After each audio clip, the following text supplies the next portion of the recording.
इसे बीबीसी ने प्रकाशित किया है। हिंदी साहित्य की सैकड़ों कहानियों में से 10 सर्वश्रेष्ठ कहानियों का चुनाव मेरे लिए बेहद मुश्किल काम था, लेकिन फिर भी साहित्य की समझ के हिसाब से मैंने इन रचनाओं का चुनाव किया है। 1. उसने कहा था, चंद्रधर शर्मा गुलेरी। उसने कहा था, हिंदी की ऐसी कालजयी कहानी है जिसकी प्रासंगिकता और सार्वकालिकता इसके कथानक पर ही नहीं, इसकी भाषिक संरचनात्मक विशिष्टता पर भी आधारित है। ऐसी हिंदी जो आज के अकादमिक, सांस्थानिक और राजकीय राजनीतिक प्रयासों से अपठनीय बना दी गई है और जो साधारण हिंदी भाषियों के लिए दुरूह और अजनबी हो चुकी है। वही साहित्यिक हिंदी जो हिंदी के नाम पर शिक्षण संस्थानों में प्राइमरी से लेकर विश्वविद्यालयों तक लागू है और जिसमें लाखों हिंदी भाषी बच्चे परीक्षाओं में फेल हो जाते हैं। उसी हिंदी के सामने उसने कहा था कि वो हिंदी जो आज भी इसलिए ताज़ा और समकालीन लगती है क्योंकि वो एक ओर तो जीवित व्यवहारिक भाषा को रचना का आधार बनाती है और दूसरी ओर वो इस भाषा की व्यंजनाओं को विरल विलक्षण आंख से पकड़ती है।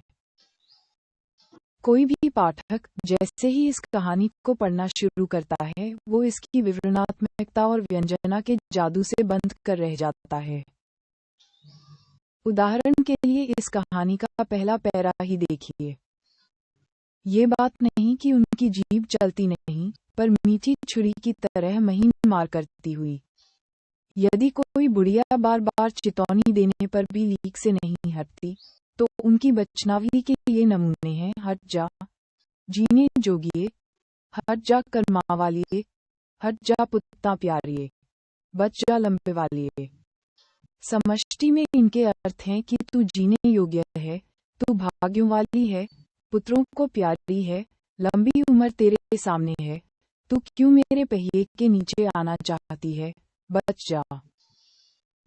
दुर्भाग्य से इस कहानी की अब तक की गई चर्चा सिर्फ इसके कथ्य यानी एक गहरे भावुक प्रेम की त्रासद विडंबना के ही संदर्भ में की गई है और जिसका आधार लहना सिंह और उसकी प्रेमिका के बीच के इस संवाद तक हमेशा समेट दिया जाता है।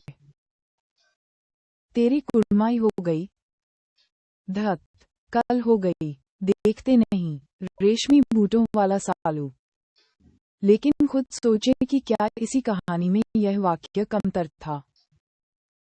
बिना फेरे घोड़ा बिगड़ता है और बिना लड़े सिपाही। 2. हार की जीत, सुदर्शन। ये किसी ऐसे फेबल जैसी कहानी है जो हिंदी कहानी के इतिहास में हमेशा बनी रहेगी।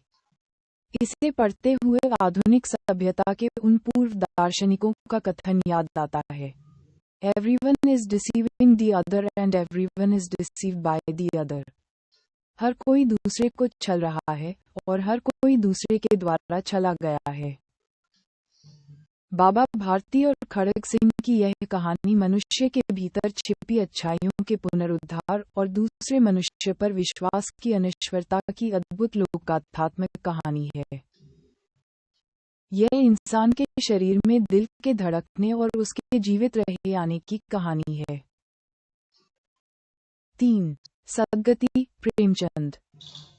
हिंदू धार्मिक समाज की जाति व्यवस्था पर यह कहानी एक गहरी मार्मिक आधुनिक टिप्पणी की तरह है, जो आज और अधिक प्रासंगिक हो उठी है।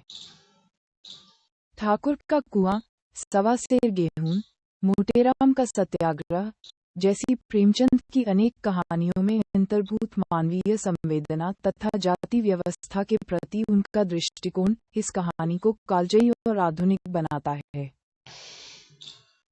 4. कफन, प्रेमचंद।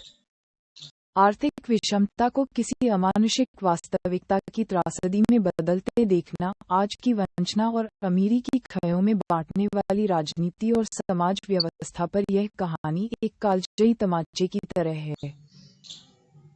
ये दुर्भाग्य ही था कि इस कहानी को दलित विमर्श के तहत पिछले वर्षों में विवादों में घेरा गया।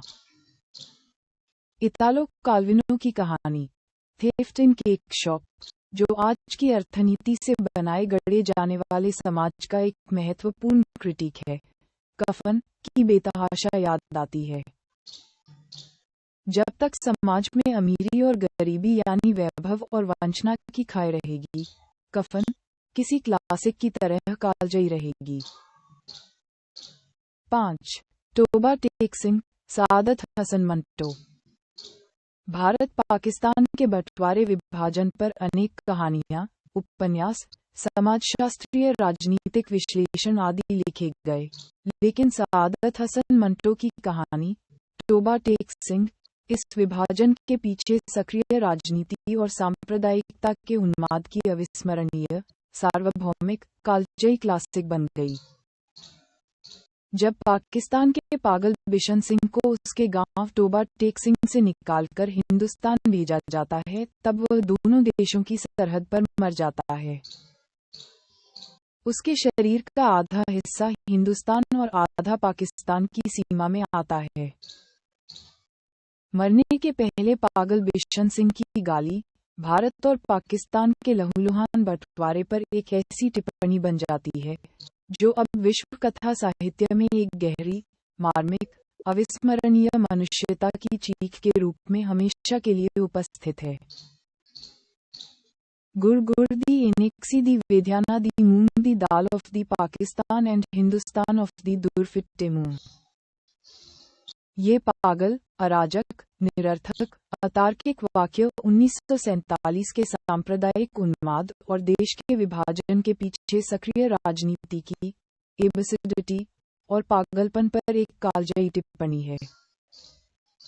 मेरी मान्यता है कि मंटो को उर्दू हिंदी के भाषाई विभाजन का विषय न बनाया जाए। वे दोनों ही भाषाओं के महान कथाकार हैं। उनकी सहज सरल भाषा को किसी ऐसी श्रेणी में बांटा भी नहीं जा सकता।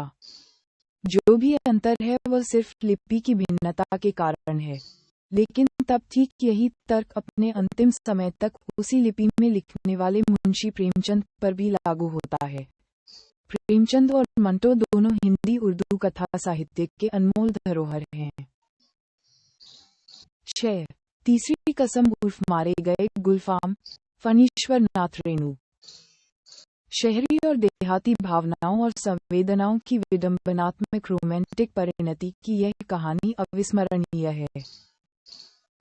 आंचलिक भाषा के आधुनिक कथा स्थापत्य में संयोजन और प्रयोग ने इस कहानी को विरल होने का दर्जा दिया है। 7. पक्षी और दीमक, गजानन माधव मुक्तिबोध। ये कहानी पंचतंत्र या ईस्प की सूत्र कथाओं की तरह है, लेकिन मौजूदा दौर में भोगवादी, हेडोनिस्ट या फिलिस्टिनिस्टिक कंज्यूमरिज्म मानसिकता की वजह से अपनी स्वतंत्रता खोकर गुलाम हो जाने की प्रवृत्ति पर यह एक स्मरणीय टिप्पणी है। उनकी अन्य कहानियां भी अपनी अनगढ़ता के बावजूद महत्वपूर्ण हैं। 8. चीफ की दावत, भीष्म साहनी। आधुनिक बनने का प्रदर्शन करते शहरी मध्यवर्गीय परिवार के करियरिज्म पर एक तीखी टिप्पणी की तरह है यह एक और अविस्मरणीय कहानी। पारिवारिक संबंधों के मार्मिक विघटन और बढ़ती संवेदनहीनता की यह कहानी चेखव की विख्यात कहानी एक क्लर्क की मौत की तरह ही महत्वपूर्ण है। 9. गुल की बन्नो, धर्मवीर भारती। साहित्यिक राजनीतिक वजहों से उपेक्षित कर दी गई धर्मवीर भारती की यह कहानी अपनी कथावस्तु, विन्यास और विलक्षण विवरणात्मकता में प्रगतिशील परंपरा की अत्यंत महत्वपूर्ण यथार्थवादी कहानी है। 10. घंटा, ज्ञानरंजन। ज्ञानरंजन ने अपनी घंटा और बहिर्गमन जैसी कहानियों के माध्यम से हिंदी कहानी लेखन को एक ऐसा नया गद्य दिया जिसकी मार और व्यंजना मध्यवर्गीय पात्रों के जीवन के तमाम विरोधाभासों को अभिव्यक्त करने का भाषिक हुनर कथाकारों को दिया। नोट, इस अत्यंत संक्षिप्त टिप्पणी में असंख्य अत्यंत महत्वपूर्ण कहानियां छूट गई हैं, जिनमें अज्ञेय की शरणदाता, विपत्का और रोज, निर्मल वर्मा की परिंदे और कोय और काला पानी, अमरकांत की बू और जिंदगी और जोंक, कृष्णा सोबती की यारों के यार और मित्रों मरजानी, काशीनाथ सिंह की सुख और अन्य कहानियां, विनोद कुमार शुक्ल की पाठशाला, हिंदी कहानी में अपनी अपूर्व जगह रखने वाले विरल कथाकार रामनारायण शुक्ल की सहारा और खलनायक, राजेंद्र यादव की टूटते खिलौने और जहां लक्ष्मी कैद है, मन्नू भंडारी, कृष्ण बलदेव वैद, स्वयं प्रकाश, शेखर जोशी, ओम प्रकाश वाल्मीकि, देवेंद्र, शिवमूर्ति, बलराम, अमितेश्वर, ब्रजेश्वर मदान, चंद्रकिशोर जायसवाल, जयनंदन, अवधेश प्रीत, प्रियमवद, सृंजय, सनत कुमार। सूची बहुत लंबी है। मधुसूदन आनंद की करौंदे का पेड़, टिड्डा और मिन्नी, संजय खाती की पिंटी का साबुन, पंकज बिष्ट की बच्चे गवाह नहीं हो सकते, भैरव प्रसाद गुप्त की मृत्यु, दिल्ली अद्भुत कहानी। इसके अलावा रघुवीर सहाय, कुंवर नारायण, श्रीकांत वर्मा ने भी भाषा, बनावट, कथावस्तु, जीवनानुभवों की इतनी अलग और अनमोल कहानियां लिखी हैं जिन्हें भुलाया नहीं जा सकता। इस बीच नए युवा कहानीकारों ने नए सिरे से बदले जीवन अनुभवों और बदले यथार्थ को अपनी कहानियों में समेटना शुरू किया है। इससे अभी कोई बड़ा पैराडाइम शिफ्ट तो नहीं कह सकते, लेकिन किसी नए कथा प्रस्थान की आहट जरूर सुनी जा सकती है। प्रस्तुति Amresh Dwivedi. Less than bold greater than, BBC Hindi के less than link type equals, page, greater